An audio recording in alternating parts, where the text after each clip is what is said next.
Muy buenos días, les estamos saludando en esta mañana, esta semana que estamos transcurriendo por la voluntad de Dios. Muchas gracias damos a nuestro Señor por la vida y la salud. Un saludo para los hermanos de la Iglesia Siervos de la Palabra que están siguiendo este devocional como siempre todos los días, al igual que sus amigos y familiares con quien comparten este espacio, y las personas que por soberanía de Dios han visto estos devocionales y han seguido, y las personas que tal vez hoy por primera vez verán este estudio bíblico y oración a esta hora de la mañana. Un saludo para todos y cada uno de ustedes. Damos gracias al Señor por las vidas y porque esto estaba en la providencia del Señor para todos nosotros, que a través de esta situación, de estos medios, compartiéramos la palabra de Dios y oráramos en el inicio de cada día. Damos gracias al Señor por eso, porque es bendición para nosotros y Cristo es glorificado a través de estos espacios donde se anuncia su palabra y se ora a nuestro Señor. Les invito entonces, como siempre hacemos, hermanos, a que leamos una porción de la Escritura, oremos y después sigamos estudiando la palabra, el tema de la oración. Esta mañana la hermana Gladys nos acompaña y le he pedido a ella el favor de que inicialmente entonces nos lea la Escritura y nos dirija esta oración de inicio. Y les invito para que abran su Biblia en el Salmo número 92. Salmo número 92, abre ahí tu Escritura y vamos a leer del versículo 12 al 15. Y como siempre lo digo, ahorita lo que terminemos, tú puedes terminar de leer todo este Salmo, sino que queremos leer del versículo 12 al 15 para que oremos. Pero tú puedes continuar leyendo ahorita el resto de este Salmo, que es muy hermoso como todos los salmos. Bien, entonces vamos a leer el Salmo 92 del 12 al 15 y vamos a orar para comenzar este tiempo. ¿Listo? Mi hermana Gladys nos acompaña. Iniciemos entonces. El justo florecerá como la palma, crecerá como cedro en el Líbano. Plantados en la casa del Señor, florecerán en los atrios de nuestro Dios. Aún en la vejez darán fruto, estarán vigorosos y muy verdes, para anunciar cuán recto es el Señor, mi roca, y que no hay injusticia en él. Amado Dios, gracias por tu palabra, Señor. Tu palabra que fortalece, que llena, Señor, nuestros corazones de tu inagotable amor, de tu enseñanza, de tu pureza, de tu bondad, de todo lo que tú has hecho, haces y continuarás haciendo en nuestras vidas, Señor.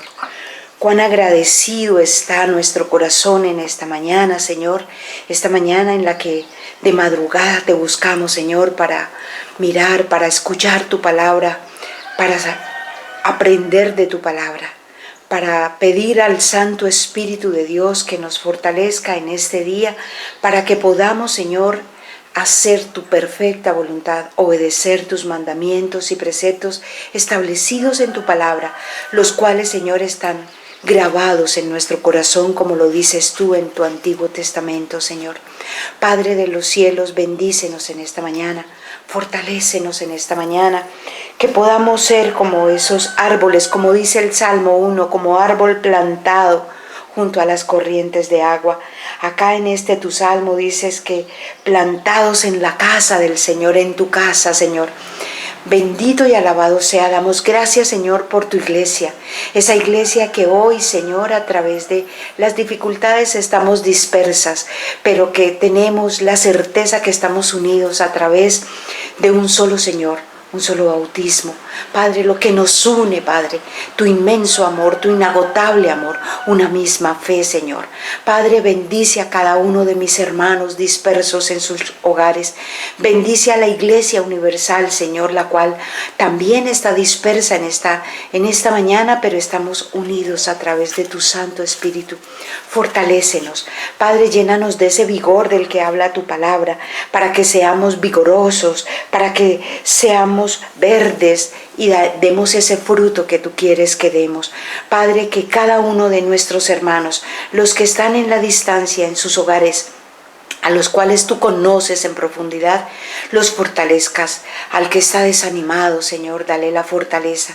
Al que siente, Señor, que no ha podido cambiar, que sus pecados le agobian, Señor, Padre, llévalo a un arrepentimiento genuino, a un arrepentimiento veraz, para que su corazón pueda estar contrito y humillado y pueda levantar sus ojos a ti y poder sentir esa paz que solo das tú a través de un arrepentimiento. Al que está en escasez, Señor, Padre, tú puedes, Señor, fortalecerlo para que podamos aprender que tú estás con nosotros en abundancia, pero también en la escasez. Al que está enfermo, que demos gracias, que demos gloria a nuestro Dios por la enfermedad, sabiendo que todo, Señor, tú tienes el control. Padre, que nos fortalezcas para anunciar cuán recto eres tú. La rectitud, tu justicia, todos esos atributos, que tú eres nuestro Señor, eres el Señor de nuestras vidas, de nuestras casas, el Señor de tu iglesia, que eres nuestra roca firme, donde está establecido nuestro matrimonio, Señor. Padre, bendice a nuestros hogares, bendice a las parejas, Señor, y que hoy podamos proclamar, anunciar las buenas nuevas del Señor y que podamos confirmar, Señor, que nuestros hogares están en la roca que es Cristo. Te lo pedimos en el nombre de nuestro amado Jesucristo. Amén y amén. Amén y amén. Gracias. Gracias, hermana Gladys. Gracias. Muy bien, hermanos y amigos.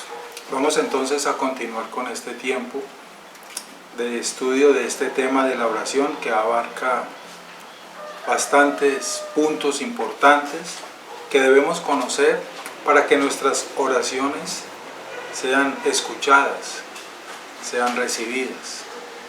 Gracias damos al Señor por el Espíritu Santo, porque por medio del Espíritu Santo es que nuestras oraciones pueden llegar al Señor y llegan de la manera adecuada, porque Él es, digámoslo así, Él convierte lo que nosotros decimos, ¿verdad?, de una manera correcta, de acuerdo a la Escritura, y las presenta para nuestro Señor. Por eso es que nuestras oraciones siempre deben ser por medio de nuestro Señor Jesucristo, por medio del Espíritu Santo, porque ellos interceden por nosotros.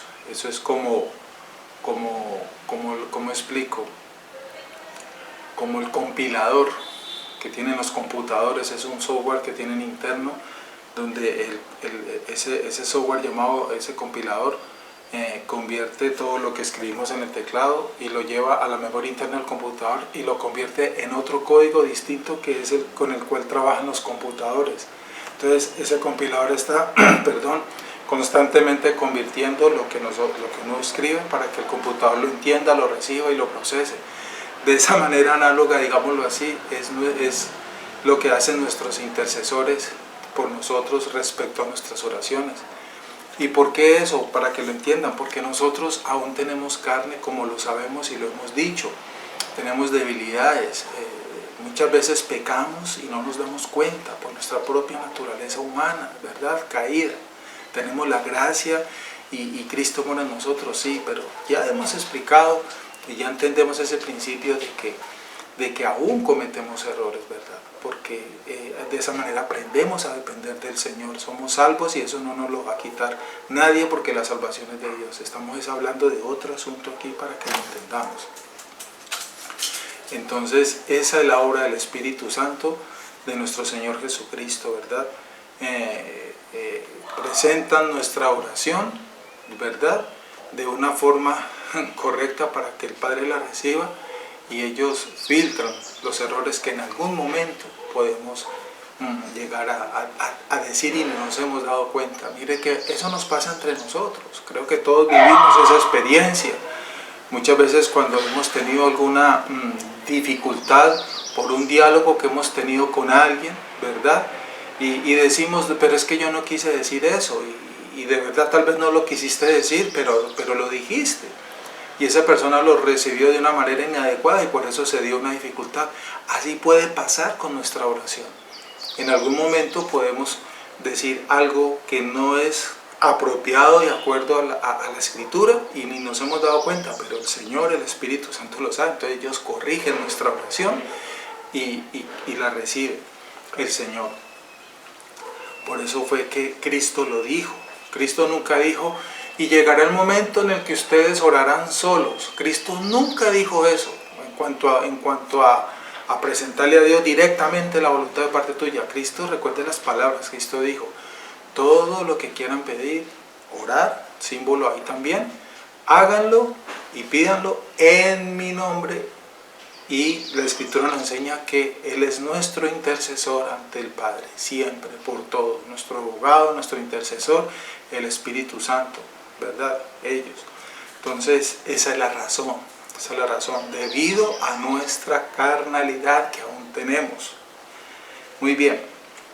Continuemos entonces aquí del tema que veníamos tratando acerca de la práctica de la oración, ¿verdad? El tema de la confesión en la oración. La oración tiene un punto que es la confesión, ¿verdad?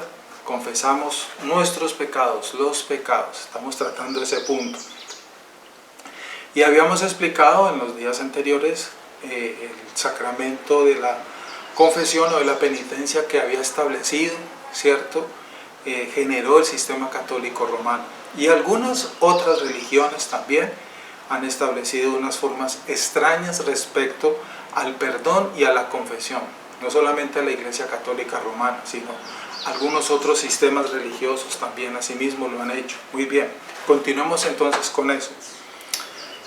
En nuestro material de estudio nos dice el autor de nuestro texto guía: en la controversia sobre la penitencia, los reformadores protestantes no repudiaron la importancia de la confesión. Eso es claro tenerlo, porque recuerden que explicamos que ese fue el punto álgido, el punto que armó el alboroto, ¿verdad? El conflicto, la pelea, etcétera, acerca de las indulgencias y de la confesión de los pecados, y que la Iglesia, el sistema de Roma, se creyó con la autoridad de conceder perdón y salvación, y lo aseguraban en un documento llamado las indulgencias, y con eso la gente compraba y eran perdonados los pecados y eran salvos, y andaban seguros con esa indulgencia, con ese documento que tenía el sello papal, creyendo de que ya eran salvos y que ya habían comprado un espacio en el cielo para cuando murieran, ya estaba todo asegurado. Entonces eso fue lo que los reformadores rechazaron, ese falso poder, esa mentira diabólica, porque no se le puede llamar de otra manera. Ese fue el punto. Los reformadores, como Lutero y los demás, Calvino y los demás, no estaban en ningún momento anulando, etcétera, el acto mismo de confesar los pecados. No, ellos no estaban hablando de que no se confesaran los pecados, no, sino el negocio en que eso se había convertido, el negocio diabólico en que lo había convertido el sistema de Roma. La confesión es bíblica y está escrito, y el Señor lo dijo y la Biblia nos lo enseña, que debemos confesar nuestros pecados y confesarnos nuestros pecados. La Biblia lo dice claramente, y eso nunca lo discutieron los reformadores, repito, nunca lo discutieron. Muy bien, y reconocían que confesar los propios pecados a otro ser humano es bíblico. Confesémonos nuestros pecados, es una orden, es un mandamiento. Si tú pecas contra tu hermano y eres temeroso del Señor, ¿verdad? ¿Qué te ordena la Biblia que hagas? Ve donde tu hermano y ponte a cuentas con él, parafraseado. ¿Qué significa eso? Ve donde tu hermano y el Señor que mora en ti, el Espíritu Santo que mora en ti, te reargulle, ¿verdad? Y cuando estés delante de tu hermano, le dices entonces a tu hermano con autoridad y con valentía y con poder: hermano, perdóname, o fulano de tal, si no es un hermano, porque puedes pecar también, tú como cristiano puedes en algún momento pecar contra un extraño, contra otra persona, no necesariamente con alguien de tu iglesia, un hermano de tu iglesia, no, sea quien sea la persona. Si es otra persona, entonces le dirás: fulano o sutano, quiero pedirte perdón porque hice esto, dije esto, aquello, y le confiesas tu pecado. Eso es lo que nos dice la Biblia. Y si es de tu iglesia, pues le dices: hermano, porque es tu hermano, hermano, perdóneme por esto y aquello. Es un mandamiento, ¿verdad? Sin embargo, sí cuestionaron el requerimiento de la confesión a un sacerdote, lo que los reformadores corrigieron, no estuvieron de acuerdo, denunciaron, ¿cierto? Es la exigencia que estableció Roma, que eso se hiciera a un sacerdote, a un cura, ¿verdad? A un ministro de ellos, y que esa persona era la única que tenía ese poder intercesor para que ese pecado de esa persona fuera perdonada. Entonces, si no había un sacerdote, la persona, el católico, seguiría cargando con ese pecado, y si se llegaba a morir con ese pecado, por eso es que se iba para el purgatorio, porque no tuvo la oportunidad, o tal vez no quiso, o le dio pena, quién sabe qué, de no confesarle su pecado al sacerdote, para que el sacerdote fuera ese medio, y como ellos tienen esa autoridad que según ellos recibieron, entonces le fuera perdonado ese pecado a la persona. Ese sistema de perdón como tal es el que los reformadores denunciaron, porque no es conforme a la Biblia. Eso fue. Creo que soy claro y que me hago entender. El principio de la absolución sacerdotal no estaba entre las cuestiones principales. La Iglesia Católica Romana siempre ha enseñado que las palabras sacerdotales, te absuelvo, reciben su fuerza de la promesa de Jesús a la Iglesia. Ellos consideran y se apropian de lo que dice la Biblia en Mateo capítulo 16, versículo 19. El Señor Jesús, en el Evangelio de Mateo, en el capítulo 16, verso 19, le dice a Pedro, en ese diálogo que tuvo ese día con los apóstoles, pero en forma directa con Pedro, cuando le preguntó, le hizo una pregunta, y la pregunta fue: ¿quién dice la gente que soy yo? O algunos que Juan, otros que este. Y después eso les pregunta a sus discípulos, que ellos estaban ahí con él: ¿y ustedes quiénes dicen que soy yo? Entonces el único que contestó fue Pedro. Ya conocemos ese pasaje, es muy famoso.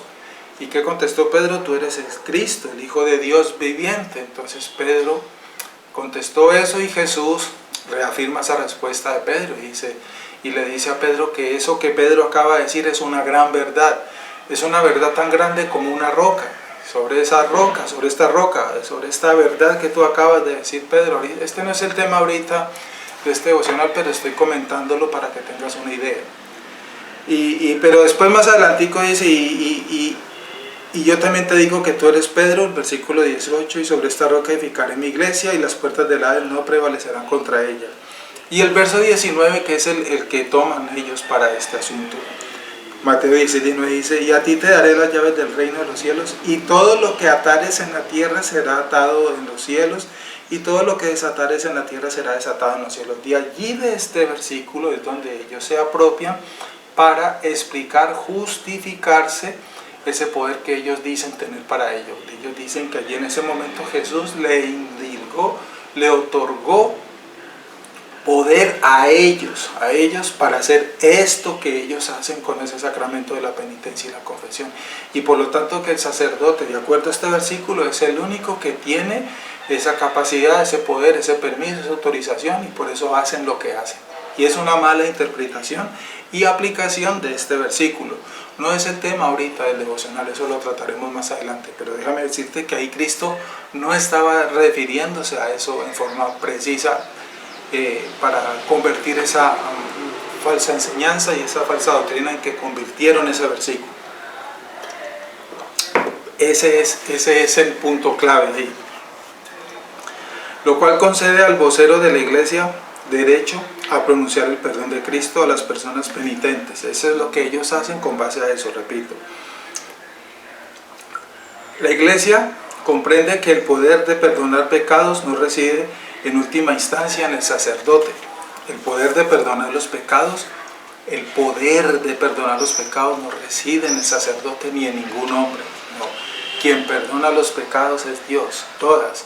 El pecado que yo cometa contra una persona o contra mi hermano, cuando yo lo confieso, ¿qué es confesarlo? Llamar a esa persona, como lo dije, y pedirle perdón. En ese momento el Señor me perdona. Eso es lo que eso es lo que Cristo dijo en la oración: perdona nuestras ofensas como también nosotros perdonamos a los que nos ofenden, ¿verdad? Y entonces yo debo perdonar y debo pedir perdón. cualquiera de las dos cosas. Entonces, cuando yo pido perdón con un corazón verdaderamente arrepentido por ese perdón, Dios me perdona. Yo cometí pecado contra una persona. Quiero explicarte esto para que entiendas. Yo cometí una falta contra alguien, ¿verdad? Y me arrepentí. Y le pido perdón a Dios. Pero para que Dios me dé ese perdón en forma completa y Él se agrade y me dé ese perdón, eso es lo que me enseña la Escritura. Tengo que ir primero donde esa persona y ponerme a cuentas con ella. Y decirle, perdóname, que es lo que estamos hablando, y de esa manera entonces Dios se agrada porque estoy obedeciendo y esa es la voluntad de Dios. Dios me perdona. Caso contrario, ¿cuál es el caso contrario? Si una persona viene hacia mí a pedirme perdón por algo que me hizo, ¿verdad? Yo si soy hijo de Dios, tengo que perdonarle, no importa cuál sea la falta que haya cometido contra mí. Así sea la falta más horrenda que tú quieras proponer, pero si me hizo esto y si me hizo aquello, no importa cuál sea la falta. Te repito, así sea la falta más horrenda que haya hecho contra ti. Si vino ante ti y te pidió perdón y tú eres hijo de Dios, debes y tienes que perdonarlo, porque el Espíritu Santo que mora en ti te da ese amor, esa capacidad, etcétera, para perdonarlo, porque de esa manera entonces Dios también te perdona a ti. Es un mandamiento. Y ese poder de ese perdón final, en esa forma, lo da es Dios. ¿Qué hacen algunas personas? Y algunos cristianos inclusive caen en eso. Han cometido una falta contra alguien. Vienen donde el pastor, porque eso los tiene mal, ¿cierto? En alguna medida, a consejería. Entonces el pastor les dice, fulano de tal o hermano, recuerda lo que dice la Escritura, tú tienes que ir donde esa persona y pedirle perdón. Y muchas veces le contestan al pastor, es que no he podido, o es que no quiero, o otra. La máxima que sacan a veces es que no me nace. Esa es la más común. Es que a mí no me nace aún ir y pedirle perdón. Déjame decirte que ese tipo de respuestas son del mundo. Un hijo de Dios, lleno del poder del Espíritu Santo, nunca tendrá por qué contestar de esa manera.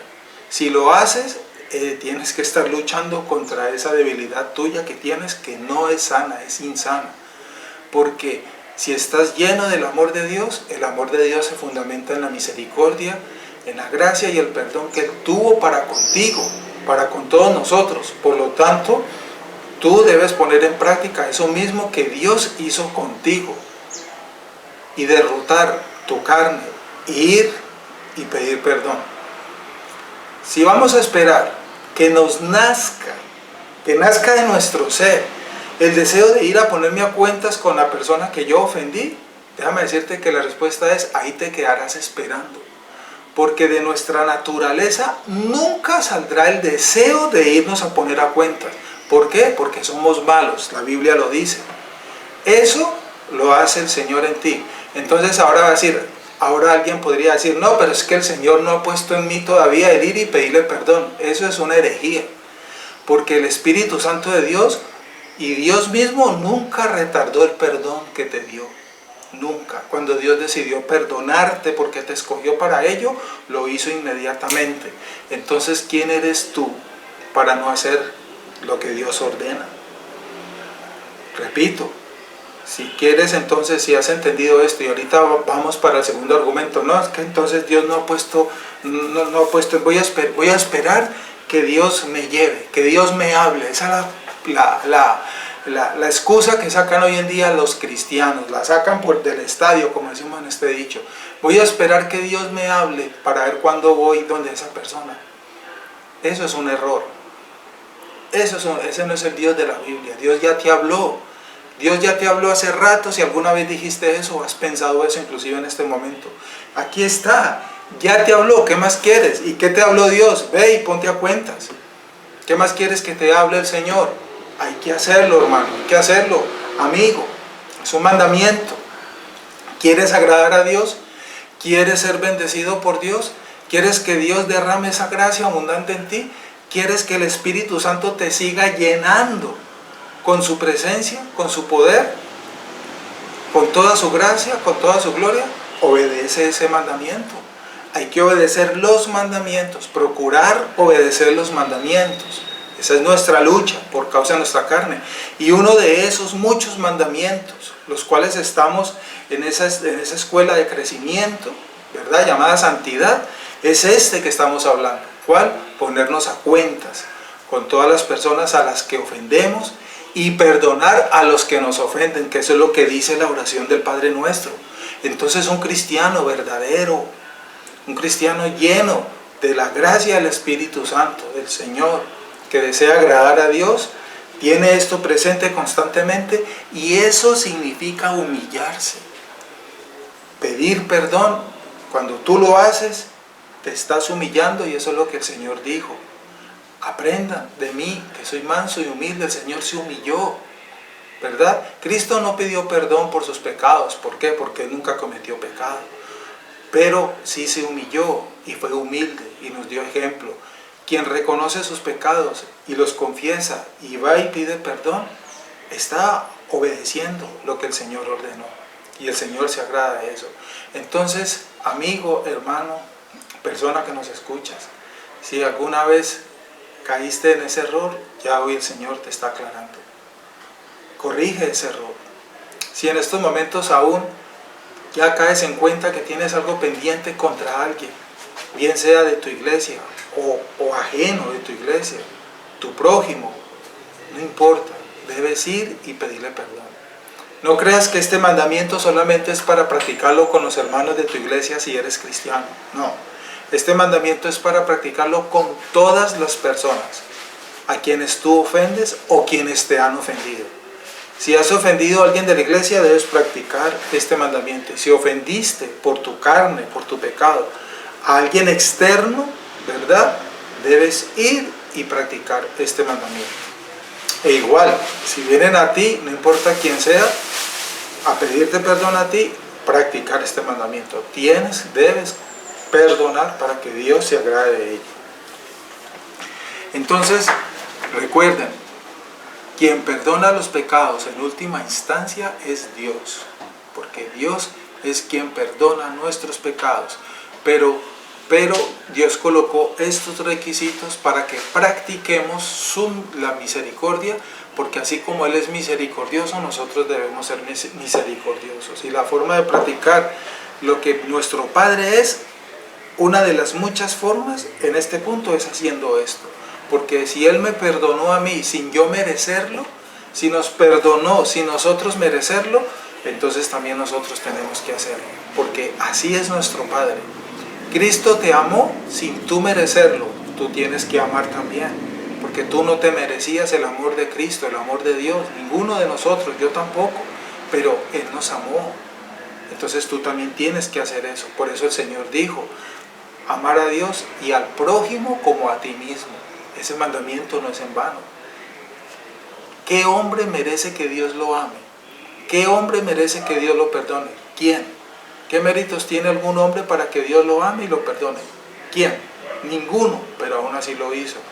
Eso es lo que yo tengo también que practicar, porque si alguien lo hizo conmigo, yo entendiendo eso, también entonces lo hago con otra persona. Eso significa entender el Evangelio, practicar el Evangelio. Eso forma parte del Evangelio, de lo que el hermano Omar nos compartió el domingo. Practicarlo, vivirlo, ponerlo por obra. No solamente que esto que estoy compartiendo ahorita lo entiendas, gloria a Dios que lo estás entendiendo, pero que se quede allí en el entendimiento. Y nunca lo lleves a la práctica, déjame decirte que de nada te sirvió entenderlo. Mejor no lo hubieras entendido, porque mayor juicio habrá sobre ti, porque si ya lo entendiste, ¿por qué no lo hiciste? Mayor será el juicio sobre tu vida si no lo practicas. Mayor será el juicio sobre nuestra vida si no practicamos lo que el Señor nos da entendimiento. Por eso dice la Biblia que al que más tiene, más se le demanda. Eso significan esas palabras. Más vale no haber entendido nunca. Creo que me he hecho entender. Vamos a orar entonces para terminar este tiempo y mañana continuamos si Dios quiere. Muy bien. Cierra tus ojos y con base a lo que hoy compartimos, oremos al Señor y encomendemos en las manos del Señor este resto de día. Padre, te damos gracias a esta hora de la mañana por este tiempo que nos permitiste compartir, esta enseñanza tan bonita acerca de la confesión en la oración, Señor. La práctica de este mandamiento, de confesar nuestros pecados, de perdonar y pedir perdón. Qué bonito es, Señor. Esa es la mejor medicina para el alma angustiada, para el alma cansada, Señor, para las personas que se han llenado de amargura, de resentimiento. Esta es la mejor medicina para el resentimiento, Señor. El amor y el perdón, Señor. No hay ninguna medicina como Él. Aquí no hay psicología, ni psiquiatría, ni hospitales de reposo mental. Aquí no vale nada de eso, Señor. Lo único que vale para el alma angustiada, ¿verdad? Para el alma abatida, para el alma que está llena de toda esa carga, es el perdón, Señor. El perdón es la mejor medicina que tú nos diste para que practicáramos también, Señor. Gracias te doy a esta hora de la mañana por la comprensión que nos das de este mandamiento con tu palabra. Señor, que lo practiquemos, que lo llevemos a cabo y que no se quede en ese conocimiento. Señor, gracias por este día. Encomiendo en tus manos a cada una de las personas que han compartido en esta mañana y a las que van a compartir, Señor. En tus manos para que nos des, Señor, hoy esas bendiciones que tienes para nosotros conforme a tu providencia y a tu voluntad benevolente que es buena para todos y cada uno de nosotros. Señor, líbranos del mal y el peligro conforme a tu soberanía. Líbranos de las tentaciones del enemigo, Señor, y de nuestra carne que nos tienta constantemente, Señor, y el mundo. Somos tentados por el mundo, por nuestro tentador, Señor, y nuestra carne. Señor, gracias. Tú eres nuestro sustento, nuestro pronto amparo, y en ti nos refugiamos. Dependemos es de ti, Señor. Gracias, mi Dios. Pedido tu bendición para todos nosotros, cada uno de nosotros en este día, tu protección y tu provisión para este día, Señor. Te la pedimos humildemente. La bendición del Padre, del Hijo y del Espíritu Santo esté con todos nosotros y que Cristo llene nuestro corazón con su paz abundante. Damos gracias al Señor y pedimos permiso para terminar. Amén.